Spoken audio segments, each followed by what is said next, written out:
Hello ladies and gentlemen, and welcome back to my channel for another Hot Toys Star Wars figure review. Now today we're going to be having a look at a super highly anticipated figure, at least for me, being the Empire Strikes Back Darth Vader. Now, if you don't know, Darth Vader is one of my favourite characters of all time from any film period, and Empire Strikes Back is my favourite Star Wars film of all time. So this is pretty much a release made for me. And now I did see this guy in person at ACGHK in Hong Kong. Check out my Instagram for pictures of him over there, as well as other figures like the Diecast Mark 7. But I did see this guy over there, and it made me want him even more. So as soon as this guy was available from the Hong Kong sellers, I jumped on him just straight away. I mean, we already knew he was coming out because of the sideshow leaks, and I just couldn't wait to get my hands on him. Now, he's finally here, and he is just awesome. But I won't give anything away. What we're going to do now is we're going to get all the accessories out here and take a look at everything he comes with. Now, in terms of accessories that you can actually use with the figure,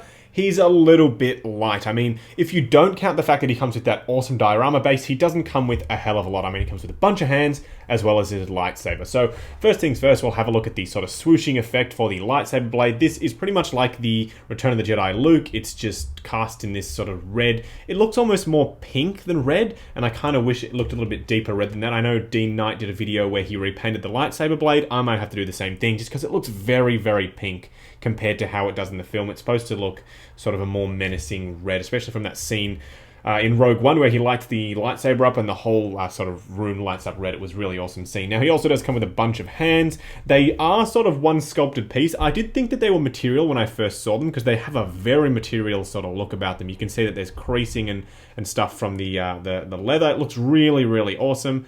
But in person, I did think they were actually material, so they do a great job of sort of looking like that. Now, he does come with the light-up lightsaber hand. Now, I know a lot of people were worrying about how they were going to install the batteries because you can see the compartments behind there, but it does actually split open, and you can get to the screw section, and it does sort of slot back underneath. It is incredibly difficult to sort of arrange everything to get it slotted back in, but you can sort of get it in place, and you can snap it in, so it looks pretty much just like a normal glove. So they've done a great job with that. I was sort of didn't know how they were going to do that, but they've definitely managed to do it. Now, this hand, a lot of people thinking it's for sort of a force push hand. I think it's probably to try and have his arms crossed. I might see if I can actually do that because it looks like that's what that's for. I don't think that that's a force hand. I think it's more of an arm crossing hand.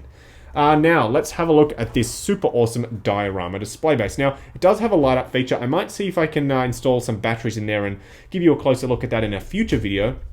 I will be doing a comparison video, by the way, with the Rogue One and a New Hope version. I decided that if I've got more than two of the same character in terms of the figures, I will do the comparison videos. So I will do one on this guy for sure. Now, he does have this sort of sliced off part of the weather vane sort of area, and you can see that there's some nice level of detailing on there. It's not as sort of red as I thought it was going to be, like glowing metal, but it still looks pretty awesome. Now, this comes with in a few parts. You snap together this one here, the railing, and this piece on the front here, and they are all detailed exquisitely. I mean, it looks really awesome. It looks just like a sort of prop from the film, and having him displayed on there is really awesome. Now, the back is flat, so you can have it sort of up against the glass cabinet, and it will look really terrific. They've done a great job with that, and I can't wait to pose him and Luke with that in play. It's going to look terrific. So what we're going to do now is we're going to get the figure himself out here and take a look at the outfit. Now, first things first, we want to show you the removable helmet gimmick. So I thought it was sort of magnetic, and it feels like it's got a bit of a catch to it, but I don't think it's magnetic. I think it's literally just a friction peg. You can see the peg in there, and the top of the helmet has that traditional sort of silver piece that can slot in, but the paintwork on the sort of underside of the helmet is really nicely done. You can see that there's a little bit of a tint to those lenses, which look really nice, and the head sculpt obviously underneath there, which is really awesome. There's also a ton of detailing on here. If you haven't seen my 1-to-1 scale Darth Vader helmet replica, this is sort of what it looks like, and it looks really terrific. Now, on the other side of that head sculpt, there is absolutely nothing, so there is no point in trying to remove that and seeing what's under there because there is nothing under there. Now, when you do put the helmet back on, it's a little bit tricky to sort of get it all lined up perfectly, but once you do, it frictions on there quite nicely. It's not loose or anything. I mean, if you tap it around, it will move around, but it does leave a little bit of a gap at the front here, and I have to check the the ultimate costume book that I have, the Star Wars costume guide, to see if that's how it looked in the film, if there was a little bit of a gap there, but I don't think it was, because just having a look at some of the other figures, and you will see in the comparison video, it sits a little bit flatter. So it definitely still looks good. I mean, it's not sort of, you're not going to mistake it for another character. It's clearly Darth Vader, but it definitely is a little bit gappy. So definitely watch out for that. Now, he does have the cape hook under there. I'm not sure if you can see it, which keeps the cape quite nicely under the helmet. And I'm pretty sure that's how it was. The cape clip wasn't really visible, I don't think, until Return of the Jedi. Now, the cape is it's just absolutely exquisite. It flows really nicely. It's really soft and supple, and they've done a great job with the detailing on that. It does, I think this is movie accurate, it does have this sort of strip of like a, I guess you could call that a silky, like satiny sort of line down the side there, which goes along the entire length of the cape, which looks really nice. I'm just trying to keep it over the shoulders so you can see the armor. Now, it doesn't have any of the sort of wear and battle damage that the helmet had from A New Hope. Also on the armor, it looks a lot cleaner. Just they've obviously, when they were filming the second film, they improved the molding and painting and everything, all the processes to make this look more like a sort of really nicely produced piece compared to that original A New Hope one. Now, you can see that the chest box is still ever present. It is completely different, a completely new sculpt from the A New Hope one, and it does light up as well as with the A New Hope one and the Rogue One versions, which didn't light up. The chest box is lit up, but not the main piece. That does light up as far as I'm aware on this one. So it did come a bit crooked out of the box. You can sort of twist it around a little bit and it will sort of sit in place. Now, his robe does have the pleats on it, which does look really good, and they do sort of require a little bit of futzing out of the box, but you can get it to work. Now, I will move his hand out of the way and show you the belt. The belt is exceptionally well done with a nice level of sort of dry brushing along the edges to give it a bit of wear. Now, you will have to futz the outfit around. It won't come 100% perfect out of the box, so just keep that in mind. Now, I have had his arms bent as a bit of a test, and you can see that there's a little bit of a crease happening in the leather suit, but that is bound to happen with all these Darth Vader figures, just the nature of the material. I don't think it's going to peel or anything. It doesn't look like that type of leather. I've personally never had anything like that happen to me, but I know a lot of people have.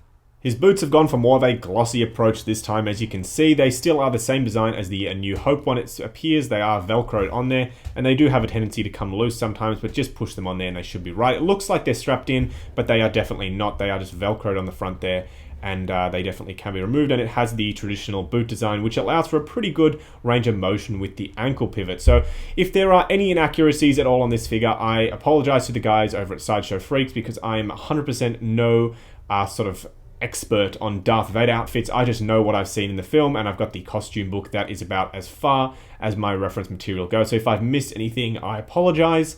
I've tried my best with this figure, but he just looks awesome, and he just invokes the traditional sort of look of Darth Vader. So what we're going to do now is we're going to get the A New Hope version out here and do a bit of a side-by-side comparison. Comparing the previously released A New Hope version, which is on the right here, you can see that there is a definite difference between these two figures. The A New Hope version is really starting to show its age with those awful sort of leather parts that go over his glove, and the fact that the neck just looks a little bit too long. Now, the design definitely looks 100% different between the two, but you can see that the dome sits just a little bit more like forward and a little bit lower on the A New Hope version, which I like just a little bit more. Now, the overall proportions are a lot better on the Empire Strikes Back one. There's not such a gap between the chest box and the belt, which I know I can sort of probably futz around just a little bit to fix up, but it just looks better out of the box on the Empire Strikes Back version. Now, I am a fan of the robes over the actual armor itself, so it comes down to personal preference which look you prefer, but I think I like the look of the A New Hope one, but I just prefer the figure of the Empire Strikes Back Vader. It's just a lot slicker. They've had the time to sort of fix the engineering on him, and I think the figure himself just looks absolutely awesome. I thought I'd quickly bring in the DX07 Luke. This is the battle damaged figure, and you can see that they scale really, really well together. These two look amazing displayed side by side, and I'm going to have them battling on that diorama display base that comes with Darth Vader. I mean, if you have the DX07 Luke, do yourself a favor and pick up this new Darth Vader. This Empire Strikes Back Darth Vader is undoubtedly one of the best Darth Vader figures that we've ever gotten from Hot Toys. However, I still think that because of the detachable helmet gimmick, it makes the head just look a little bit gappy, and I think that the Rogue One helmet just looks a little bit better. But everything else in terms of the engineering, the light up effects of the base, and as well as the chest boxes, the fact that he comes with the swooshing lightsaber, as well as the light up lightsaber, just all of the stuff that he comes with, along with the fact that they've just taken their time with the engineering, improved over each release. I think that this is pretty much the culmination of all of those Darth Vader figures, and I think this is the best version we can get right now, if you can look past the fact that the helmet looks a little bit gappy. I mean, the diorama display base, at least for me, more than makes up for that, because it's going to be awesome to have on the shelf in pretty much this pose with Luke Skywalker standing next to him. It's just going to be an awesome display, truly a centerpiece for your Empire Strikes Back shelf. Now, if you are looking for this guy, he's still available, I think, from Sideshow Collectibles, and he is also available from the Hong Kong seller, so depending on which route you want to go, he is still available here and there, so definitely do pick him up. He's going to go excellent with your Star Wars collection, whether you want to have him displayed next to your Emperor. I mean, I know we're probably going to get a Return of the Jedi version at some point, but for now, this guy is probably the ultimate Darth Vader figure, if you can look past that helmet. Now, that's about it for this video, guys. Like, comment, and subscribe. Check me out on Instagram and Facebook. The links are down in the description below. But until next time, I'll catch you in the next video.